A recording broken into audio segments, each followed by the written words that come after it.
¿Cómo ustedes van a salir? Hi everyone, welcome. We're gonna start in a couple of minutes.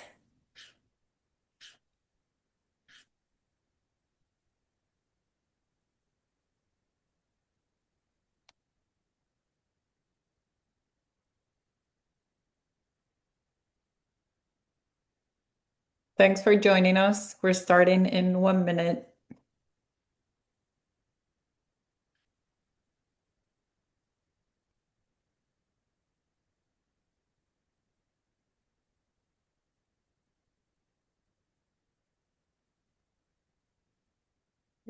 Aquí no.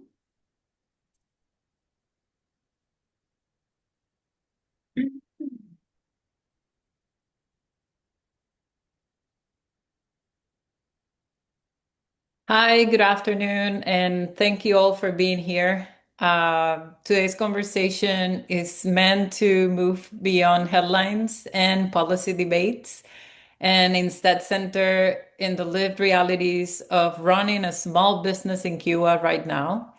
And we're talking about small, locally rooted enterprises, often family run or with just a handful of employees, operating with limited capital, minimal buffers, and little margin for error. They are not only economic actors, but also employee, community anchors, and increasingly informal support systems in a context of deep scarcity and uncertainty in Cuba. As you all know, this moment it's challenging. At the end of January, President Donald Trump signed an executive order declaring a national emergency and authorizing tariffs on goods from countries to sell or provide oil to Cuba, effectively escalating pressure on the island that's already has a very fragile energy supply by targeting third country providers.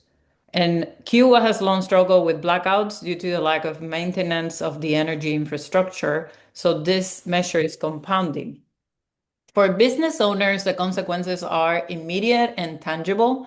Fuel shortages are making it difficult to keep operations running, whether that means powering equipment, transporting goods, or simply keeping the lights on. At the same time, recent US guidance has introduced some limited flexibility. Oil firms can export directly to Cuba's private sector or individuals without specific licenses, and US companies might resell Venezuelan oil to private actors on the island. On the Cuban side, new regulations allow small and medium enterprises to import fuel, though only through state-run intermediaries and approved storage systems. So these overlapping policies create a complex and often contradictory operating environment. Since the legalization of micro, small, and medium enterprises in 2021, more than 11,000 MIPYMEs, as they're known, have emerged across Cuba.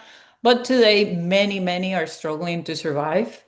A Havana-based consulting firm recently found that 78% of MIPYMEs reported declining sales following the January executive order. So, to discuss this complex web of policies impacting Cuban businesses on the island and Cubans on the island in general, we're fortunate to be joined by two entrepreneurs who are navigating these challenges in real time. Rather than a traditional panel, this will be a conversation that's grounded in their experience, their adaptation, and what it takes to keep going under extraordinary conditions.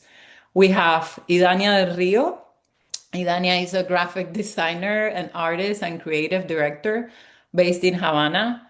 And her work explores the intersection of graphic design, contemporary art, fashion, and Cuban visual culture, focusing on themes of identity, memory, and everyday life in Cuba.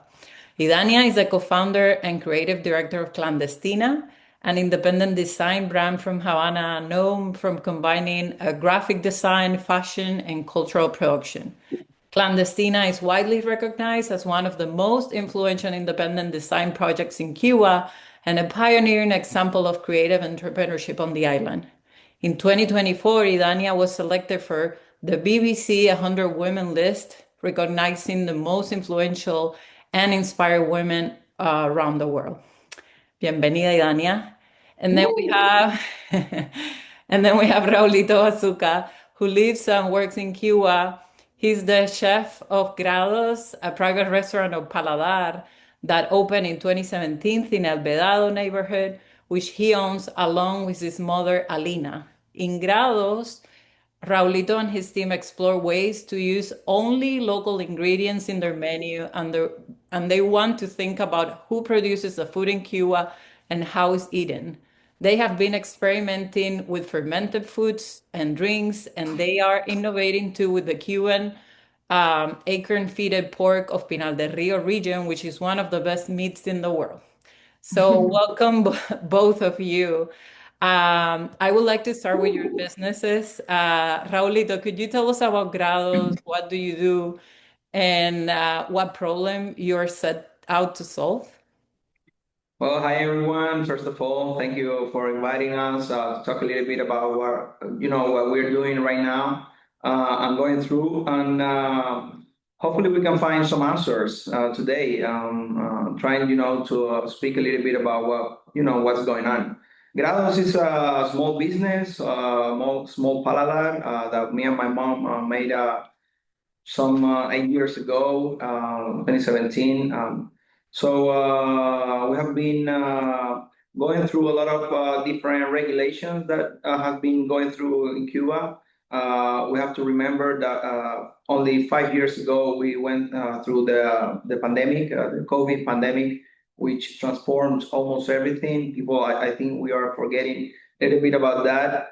And we have been, trying to talk a little bit about Cuba, what we're doing here, how we get to the rituals of eating, producing food, how we as a collective engage food.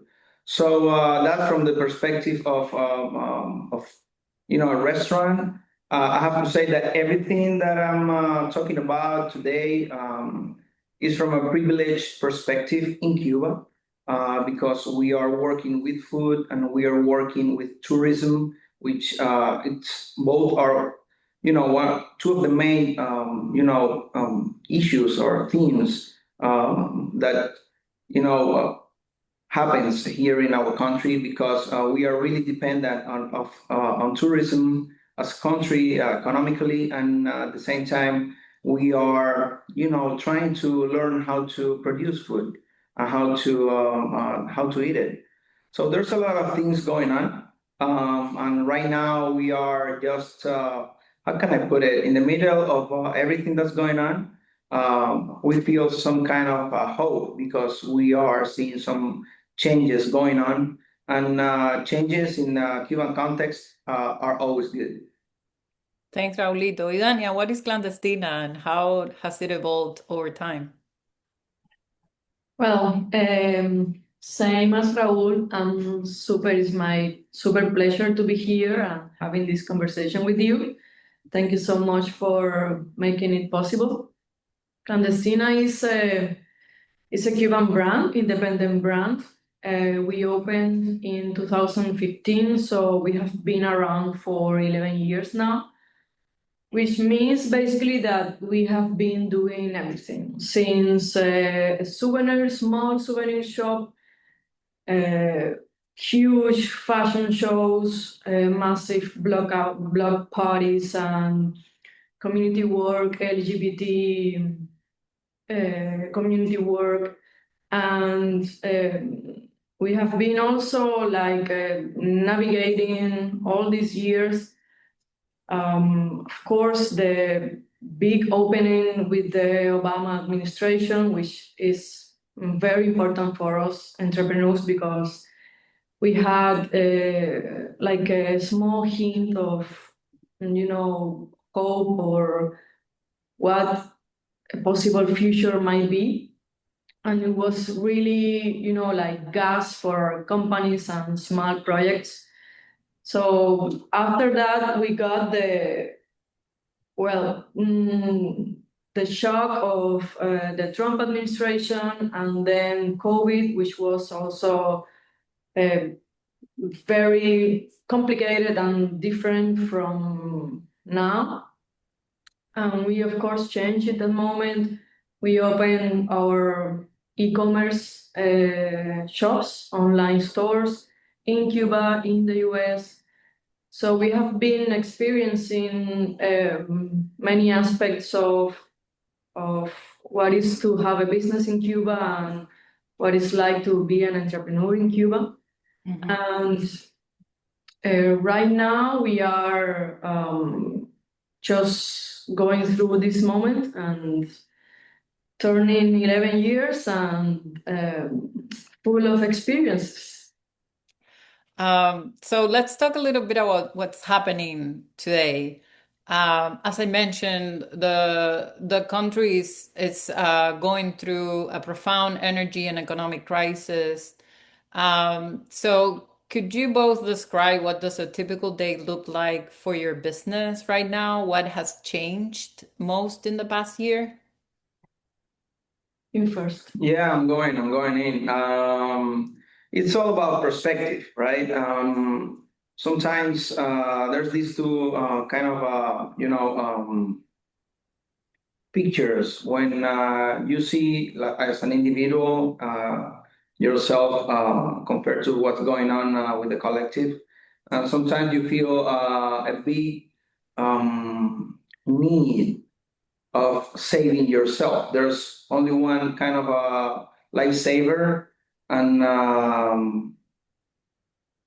and you feel the need of saving yourself, right? You feel that need of no matter what, you need to save your life.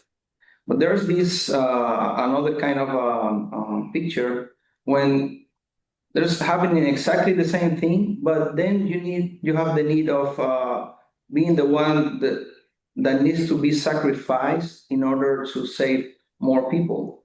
You know, the other people around you. And I think that we are today seeing both. How can I put it? This when you see yourself in both situations, you have to choose. In a lot of moments, when things are not changing that much, you kind of have more room for choosing what to do. If you sacrifice yourself, or you need to save yourself. Now, those decisions are coming at you like really fast and in a big time volume. You know what I mean? There's you need to change really fast right now what you are doing as a business perspective, and you need to sometimes to save some stuff, and other times you need to be the one to sacrifice something in order to to keep going. That's what's going on right now, and with food, we are Grados is a restaurant that serves mostly tourism, and that came up after the pandemic. Before the pandemic, we were serving 60-70% local clients. We were, almost open. Like we opened with the first Trump administration, and let's put it this way: I haven't been. I've always trust on what we have to be able to share what we have. I don't see a situation where we cannot share what we have, independently of what's going on, like outside, right? We in Cuba, we are going to have a lot of things to share. So, again, independently of on the context. That changed with the pandemic. We started serving only tourism because we had a big time exodus after the pandemic.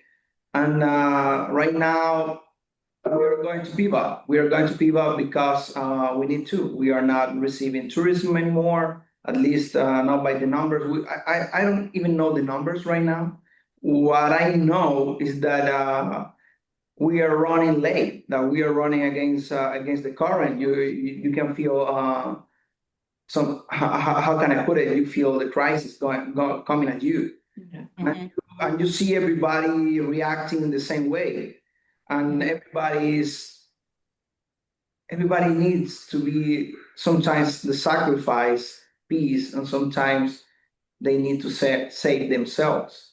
Everybody is in the same corner. Mm-hmm.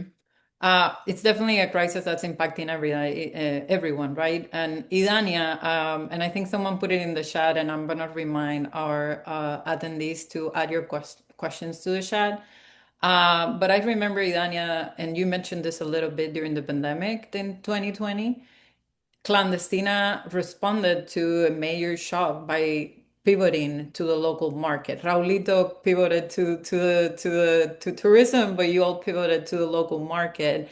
And I remember you launched Clandestina en Casa, and it was the e-commerce platform that delivered directly to homes.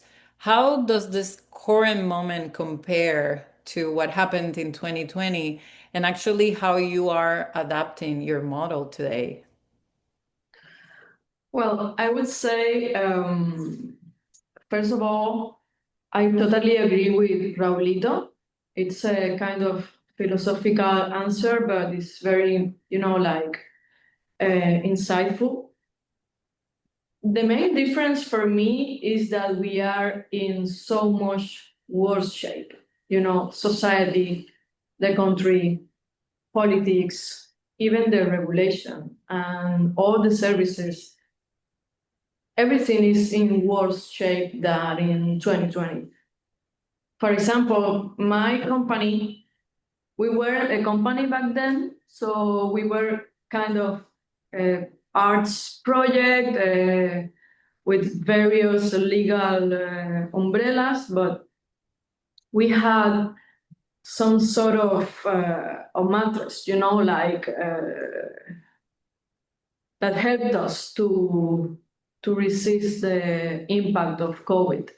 So we could, go from 0 sales to open the e-commerce, and Leire and I would make the deliveries in our beetle yellow car from every corner of Havana to El Cotorro, to Guanabacoa, to Regla, to Santa Fe.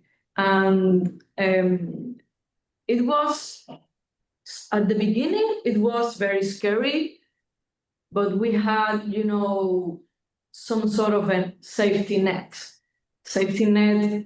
We had gasoline that we could put in the cars to move around. So right now, I think that safety net is gone. It doesn't exist. So you are basically on your own, falling from a plane without a parachute. So that's how I feel every day. I feel like I need to go through the day. Every day I need to go through the day because you really don't know what is coming. Either it's a national blackout, either is you have been without water. I don't know how is that for you, but for 3 weeks, either your workers can come home, can go to work because it's impossible to get, public transport or whatever. So you are you are very flexible because every day is a different challenge, and you have to be like a sort of a ninja. You have to focus really, really hard. So you can either move away all the anxiety and, preoccupations and stress to find real solutions, because we have to find real solutions. I have a staff, I have a company, I have a brand. I don't want none of that to go. So I need to be really focused on what can I do, and it's a kind of a superpower. So I feel invincible right now, but then it's really complicated. If we compare 2020 COVID pandemic, everything that was going on back then to now, for me is that we are on our own completely alone, you know. And I think, Raul, you recently shared on social media a series of reels, 30 days of how to keep my business afloat despite the crisis, you called it. Yes. Can you tell us why did you start that series, and what did it reveal for you? What happened? Well, first of all, I want to say that I'm somehow an old schooler coming around businesses in Cuba. I mean, I'm an old schooler. We have to remember I was shaped. You know, my business mind was shaped in 15 years ago in what we got going on here. Things have been changing fast. One of the things that changed a lot is that we got internet 5 years ago, and that changed the whole game. And right now, it's like really fast moving forward. And Grados, it was thought as a business that had to go underground, right? I had to be working, but not working that much. I had to be like innovating, but not innovating that much. What do Uh, you mean? What do you mean by underground? What do you mean? I was raised with the idea that we hadn't should be, in the spotlight too much. Mm-hmm. I grew seeing that kind of behavior in Cuba. The business we are making business today like ever. The way that we are making the business is going on in Cuba today is really different of what it was 5 years ago, 10 years ago. And I've been cooking for the last 20 years, and it was really really different. So trying to get some space in the social networks to communicate and to show a little bit more what we do. I've been receiving a lot of critics because I don't show that much what we do at Grados. But it's just the way it is. Right now, we want to expose ourselves a little bit more. We don't know if we chose the best moment to do it, but it felt like the thing to do, right? Going to tell your story in the social networks. There's too much about it. The work is changing so much about it. We have right now artificial intelligence. That thing is changing the whole game. And in Cuba, we have it at the same time that everybody else around the world. So that puts us in a better spot that we have been ever before. Mm-hmm. So that's why we went into it, right? Sadly, the series stopped at the 10th chapter because we had to shut down, right? So the 30 days stopped The at the 30 10th days day. stop at the 10th, okay. But we are starting a new series now. So I invite everybody to follow the series. And it's going to be, day 0 of 30 of reopening my business. Okay. And we have a plan because, as Ida said, 10 minutes ago, we feel like we have some kind of power coming out. We don't know what the F word could it be, but some stuff is going on. Mm-hmm. Something is going on. We don't know. Maybe we are getting crazy. I don't know. That could be a possibility too. Oh, definitely. But what still for both of you, because you've showed a lot of resilience, adaptation. Idania feels she has superpowers, and I'm sure she does. You had to shut down the business to reopen it in a new way, but really, what still feels impossible to solve? Everything is impossible. I mean, our market is basically zero. It's none. we also live out of tourism, like visitors coming to the store. No visitors, no tourism. The local market is also suffering a lot. We have clients. We have a really huge community. A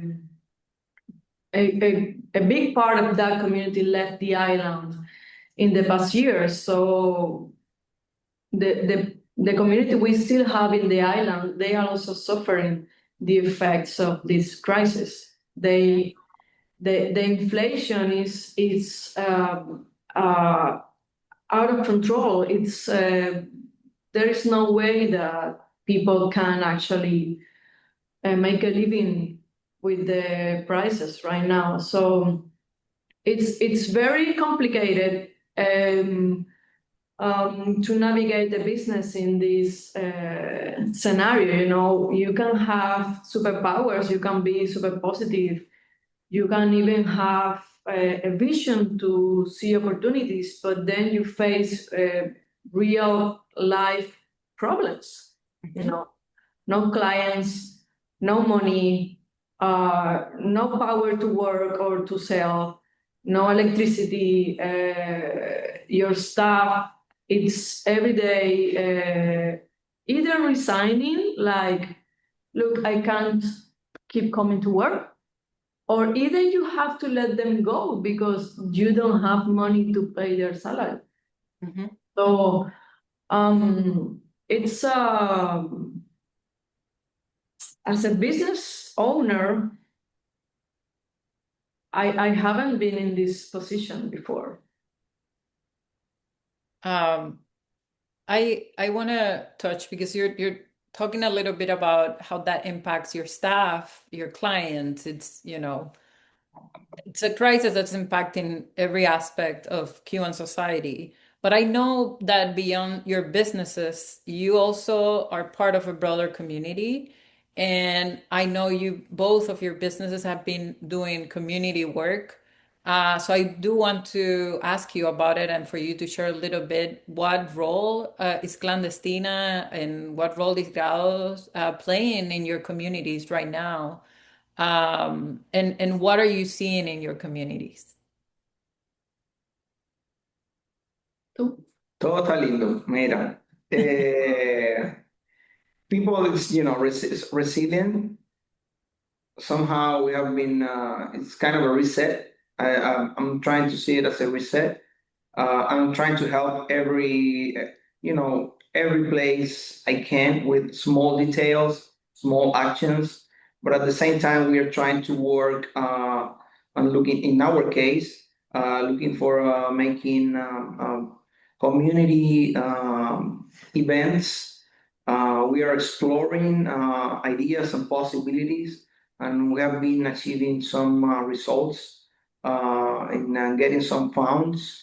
And actually, I have another project beside Grados that is called Vive Vedado, and it's a community project that tries to connect, a network of businesses and people around the feeling of our neighborhood.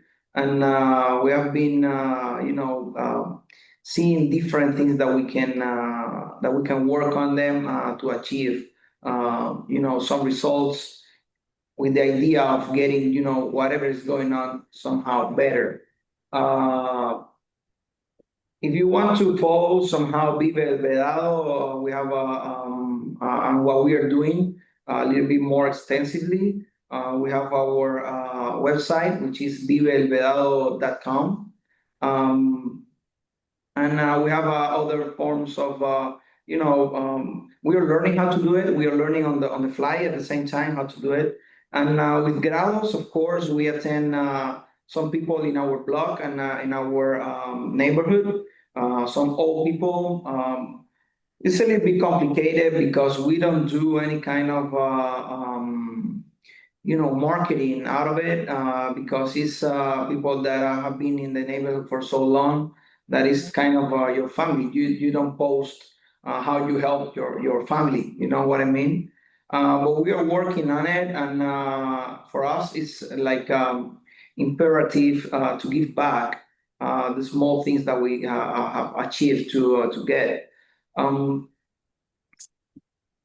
People are fighting. People are fighting. People are. I read the word moral. Oral. Mhm. How you pronounce it in English? In English? Moral. Moral. Moral. The moral. People are playing more dominoes than ever before. There's a balance. What I want to say is that there's a lot of bullshit going on, and people is like really sad. And Ida said, people feel like that they are like falling, like in free fall, but they are playing dominoes in that free fall. Mhm. I mean, they are still playing dominoes, and I think that everybody, they have a lot of power inside themselves, and they're going to, to find a way to keep going on for sure. Yeah. How about Clandestina, Idania? I know you also do and have done a lot of community work. Can you share a little bit about it? Yes, well, we are based in Old Havana, which is one of the most dense populated municipalities in Havana. I have to say we are very well in touch with the local government because they have all these projects for children without parents or the elderly houses, and it's a way to channel donations and support. So we work close with these institutions, and it's not perfect, but it's something that we can do, and we always try to support and ask when it's needed, what is needed, and help, especially teenagers and children in Old Havana, because that is also one of our group target groups. It's a very large organic community of Clandestina, are teenagers, young people. So we are always building projects and events and creating experiences that basically put the morale high. The morale. So people basically can have some joy, because it's really important right now. There is a lot to gain in arts and culture, and it's very important to focus on that because at these kind of dark moments, people tend to say, well, but that is not a business, so you don't make money out of that. But I think it's the only way that is saving us as a community, as entrepreneurs.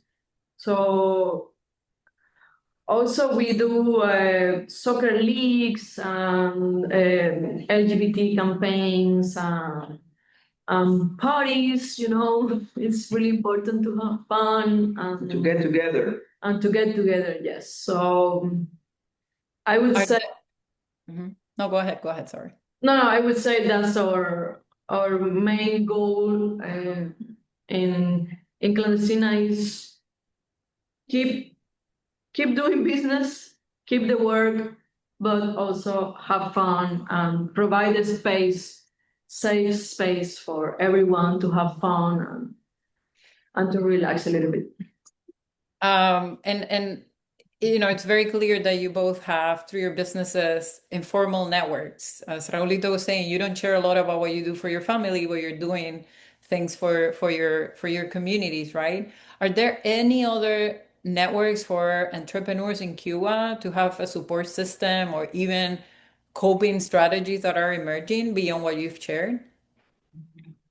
Well, the things I have learned, it's like you have to work, double. Whatever you're working, just double it and keep going. I mean, raise salaries, reinvent different. Right now, I'm looking for more team members. I want to grow my business now. How can that be? You're crazy. I am. Hey, this time and moment allows you to be crazier, right? That's true. This time, we again, everything I say, I say it from a privileged perspective. Um, I've seen.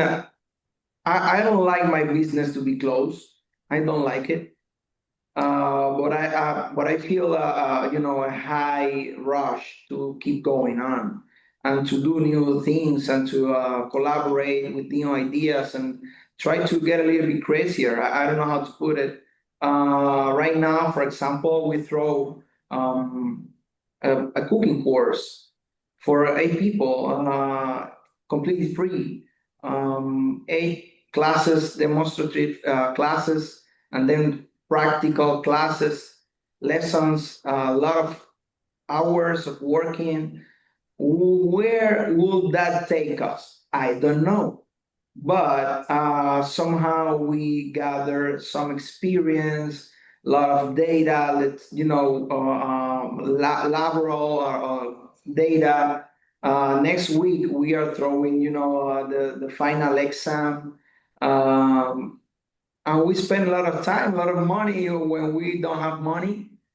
I don't know how to put it, but we are going to keep going on.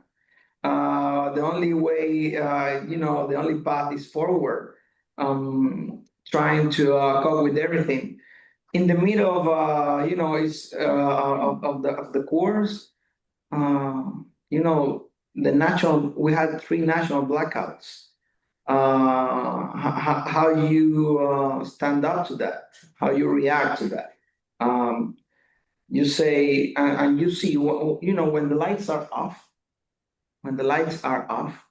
you are somehow more with yourself. And you see that everything is kind of an illusion. I don't want to get that philosophical, but again, it's a moment that lets you to be a little bit more crazy, that acts a little bit, more chaotic. At least you can move your limits a little bit more, and it gives you an opportunity to think a little bit different, right? Um, um, I don't, if one or two things could change for you both quickly, that would actually make a real difference for your businesses, what would they be? We need people to come. We Yeah. need the travel ban gone. We need tourism. You say ask, so I'm asking. Exactly. It's complicated right now for people. Hey, we all are different. The people we are referring maybe to the whole world. It's a big time number. It's almost impossible to our voice to get there. But you see that we all react to what's going on a little bit more afraid, and that's logical. So, of course, we need people to come. But first, we need people to remember that still we are here, right? That still we are with all the, the blackouts, with all the difference that are growing more and more in our society. We first of all, we are an island without visitors dies. About islands are said that we are discovered. No, we have been here, the whole time. But we have to be in contact with the outside world. We need people to travel, not for the economical survival, but for the collective cultural survival. It's beyond when people don't come to islands. It's beyond economical. It's more like cultural. So that's what we need. But right now we get it. We understand that shit is going on all around. How can we change that? No, there is no way to change what is going all over, the world. But there are a few things that actually can really improve our life here. And maybe a little bit more open to change and openness to a dialogue. There is a sense of urgency here that is louder and louder and louder, because we still hear, and of course we are like doing our best, playing dominoes, drinking beer, having fun, struggling, on daily basis. But this urgency needs to be dealt with. We need a change, and it cannot be next year. It has to be sooner. And so, both both in Cuba and in the US, the governments state that they're supporting the private sector. But for you both, what would you want policymakers or even those that are engaging Cuba from the outside? And we have a lot of people at this webinar asking questions, right? What would you like them to understand or better understand about the private sector in Cuba right now beyond what you've shared? The private sector is ready to compete. I mean, we are ready to compete internationally. We are ready to compete with international standards by any means. We know about products. We know about relationships. We know what we are doing most of the times. Most of the times we know what we do.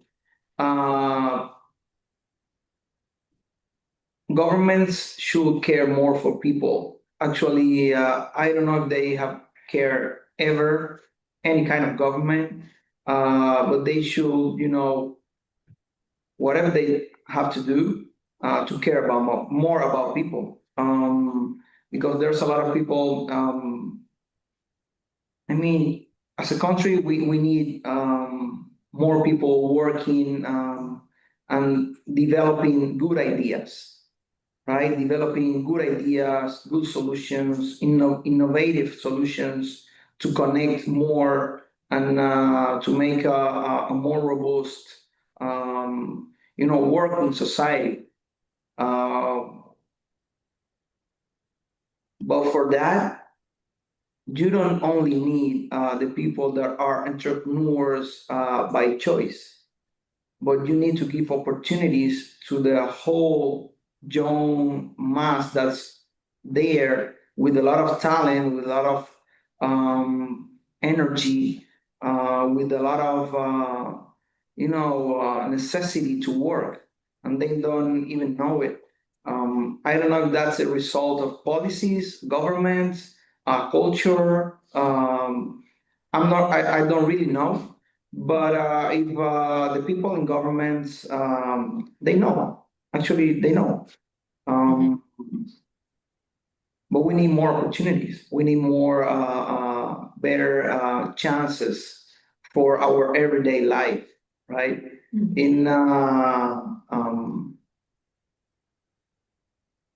There's a lot of policy changes that had to be done, right? Like direct on different sectors, like in Cuba's case, the health sector or educational sector. We need investment there. What we need is like big time investment in those sectors. How do we get that?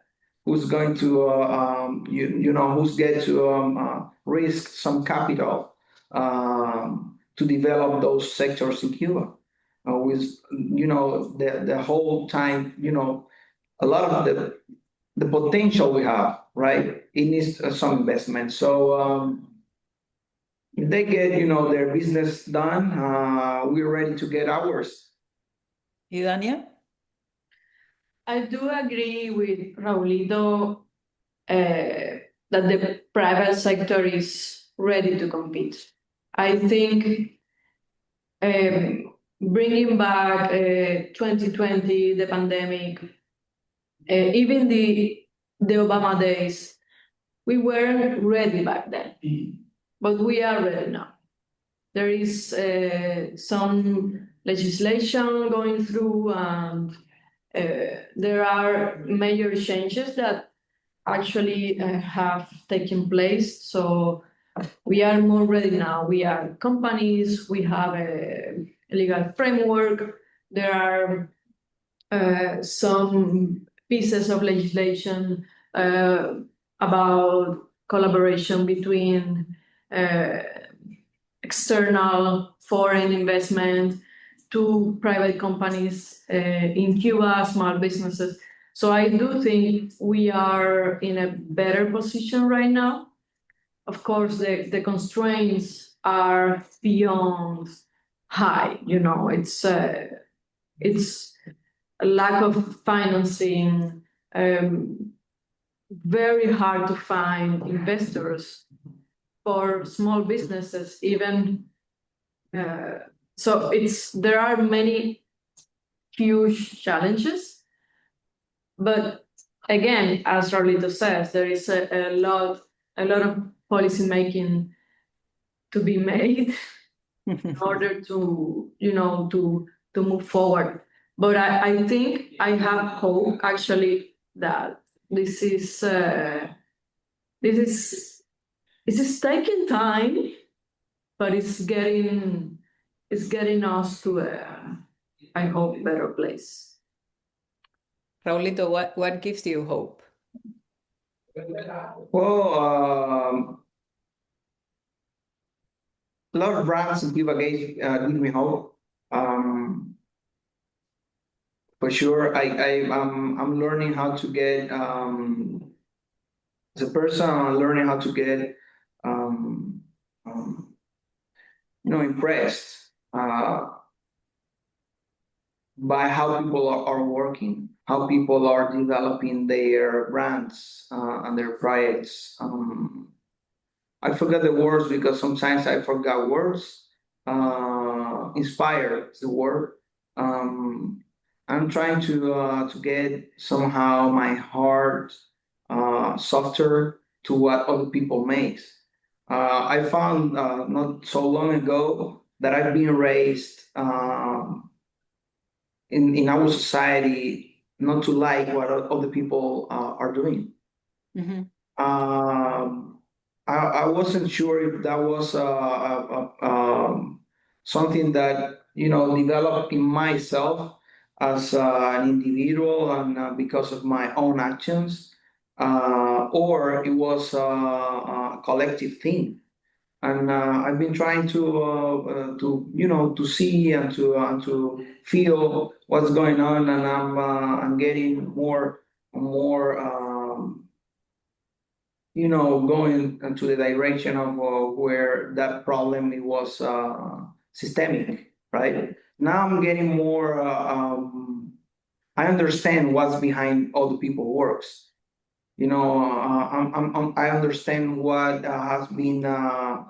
The people that are developing their work and their brands, how they are working so hard and creating solutions and being able just to keep going. So that gives me hope. I'm being inspired a lot lately by a lot of new things that are happening in Cuba, because again, Cuba is changing a lot, like big time, big time, big time. I cannot stress this, enough. How different we are from where we were 5, 10 years ago. It's a really different Cuba. Thank you both. We have a couple of minutes, and I saw some questions in the chat. I think you've answered some of them. Someone's asking what is the nationality of your clients and if you have some Cuban clients. Okay.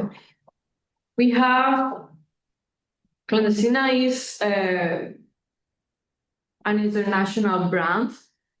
We have a bunch of US clients, European clients, Latin American clients. We opened in 2017 an e-commerce in the US, and that was like unthinkable, back then. And we have been working a lot for trying to converge all these nationalities. And it's right now, for us, it's, I would say, most of our clients are Cuban, but we have a really important client base that is from everywhere. And that is, it's also that process of trying to break that iron curtain, that is outside Cuba, that is kind of protecting us, to put it nicely, like the outside world is bad. You have to stay here because you are protected here in Cuba. It's really important to also break, that wall and go outside. There is a question about cryptocurrencies. Are you finding businesses accepting cryptocurrencies such as stablecoins? If you know. Vive el Vedado, it's we are working around an idea of working with crypto, and we are even developing our own kind of tokens. So stay in touch if you want to participate. Just follow our website, www.viveelvedado.com. So Awesome. if you want to stay in touch, yeah. We're going to share, we've put the information in the chat, and a couple of people have also shared your information. So it's all over, and we're going to follow up. There is a question, I think it was answered in the chat, but I'm going to ask it. What is the relationship between the government and the private sector? Is there oversight? Does the government receive a percentage of profits? Yes, of course. Yeah, we have to pay taxes. We have to pay taxes, and we also have to pay a percentage to each municipality, which is different from different parts of the city. So yeah, it's a tactile system. Many people want to be in touch with you both, and we're gonna share a follow-up email with your information about Viva el Vedado, Grados, Clandestina. CEDA has also launched a campaign with Clandestina that we will share, and we hope you can share too.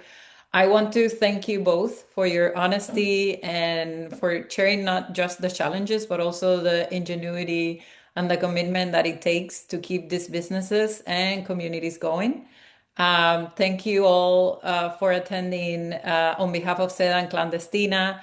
Again, we will be sharing follow-up resources so you can continue engaging with the conversation. I know there are many questions in the chat about how to support both Clandestina and Grados, so we're going to put that in the email. And we will also be sharing a recording of this webinar on YouTube, and the link will be included in the follow-up. So thank you a lot, Idania and Raulito, and thank you everyone for attending. Have a good afternoon. Mucho more. Bye.